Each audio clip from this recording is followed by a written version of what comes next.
Now, do you give him any credit for trying it? I mean, obviously, pay-per-view, Los Angeles, wearing an elaborate disguise, trying to promote an event that he's trying to jumpstart a musical career. Obviously, does have an axe to grind and did not leave on good terms. But do you give him credit for actually trying to do something to get his name back out there in the news? Because it obviously worked in the wrestling circles. Hey, each person is his own person, right? Each person has to decide for themselves, and each of us has our own intimate experience with Vince McMahon. So I can't begrudge the guy for giving it a try. What I'm sort of reticent on and weak on is I have no understanding of the background of the charges that were filed against him and when they were dropped, why they were dropped. Was it lack of evidence? Was it the DA didn't believe her? Whatever. But and everybody knows on this show, I hope this doesn't come across as a defense for Vince McMahon. But in today's climate, you can understand how a publicly traded company is going to be very concerned with somebody who's had these kind of accusations levied against them. But I'm also a firm believer in the rule of law and the right to confront your accuser, and all the stuff we heard about during the Kavanaugh hearings. How far it went, I am completely ignorant on the facts of that part of the Enzo case. So I really can't speak on that in any kind of educated tone, other than I can understand why WWE would have, when they ended their relationship, why they would have. Again, I believe you're innocent until proven guilty. And it seems from the scant few things that I read that the WWE jumped to a conclusion. Somebody's been accused. We're going to distance ourselves and release him. And for a person that's had that happen to them, if that person is innocent in that kind of situation, and you can understand how pissed off that person would be that the company that they've worked for and busted their ass for would just sort of throw them to the wolves.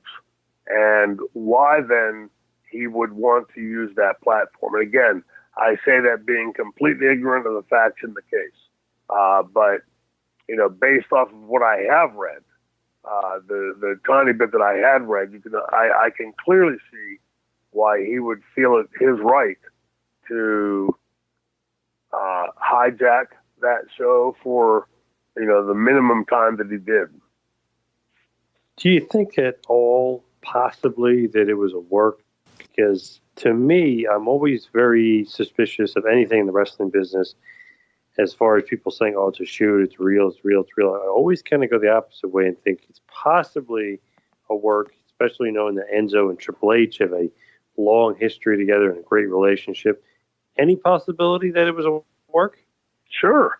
Yeah, absolutely. In this business, anytime you watch anything,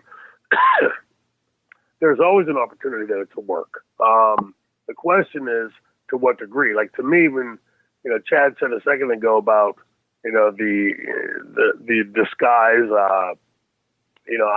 when I looked at the picture of him with the wig on, he still pretty much looked like Enzo to me. So yeah, it's always possible.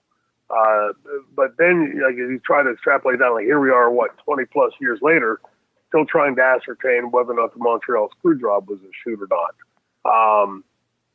When you look at it, you have to ask yourself, what did the WWE gain off of that? And I would argue that there was very little they gained.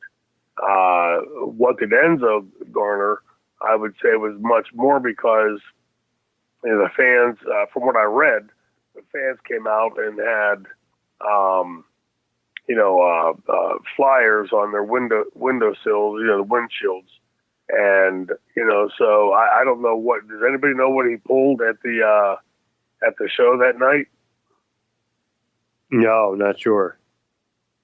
So, yeah, I mean, there's always a case to be said that it could be a work, but, with WWE being a publicly traded company, and this is where I think the real issue comes in, that you can't then push the envelope. Like for instance, the Gary Wolf Halo Throwdown. There's no chance in hell, the proverbial snowball's chances in hell, that angle would have come off if we were doing that in the WWE and as a publicly traded company. The reason being because, there's, how many, rights groups out there for handicapped people, that sort of thing, that would be turned off by that. So, I think this gets into a deeper discussion that I don't think we really want to get into right now as to,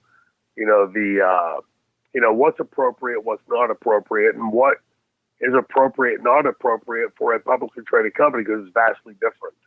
And, but the Enzo disguise, didn't really throw me. I mean, I would have recognized him with or without that wig.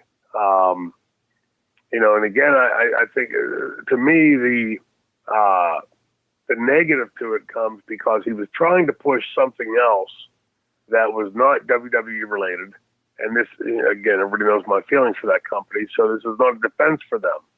It's just that if you're going to go to their building and try to detract from their show to push, an individual cause. In this case, I'm doing a show tonight, a concert, and I just released my album. The thing for ECW when we did it in Philadelphia was Philadelphia is ECW's home base. I mean, you're over the target, right? And, we were doing the show there in a few weeks, and, it was shortly after the whole WWE debacle with the new quote unquote ECW.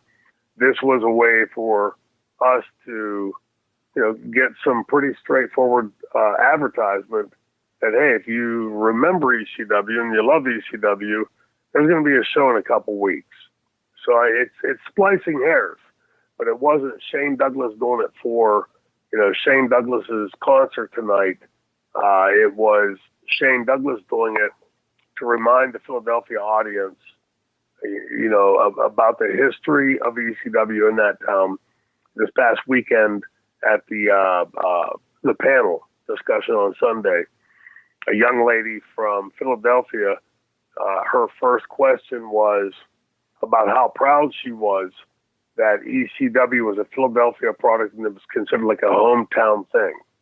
So I think that was her answer more substantiates the reason that we did the angle in the first place.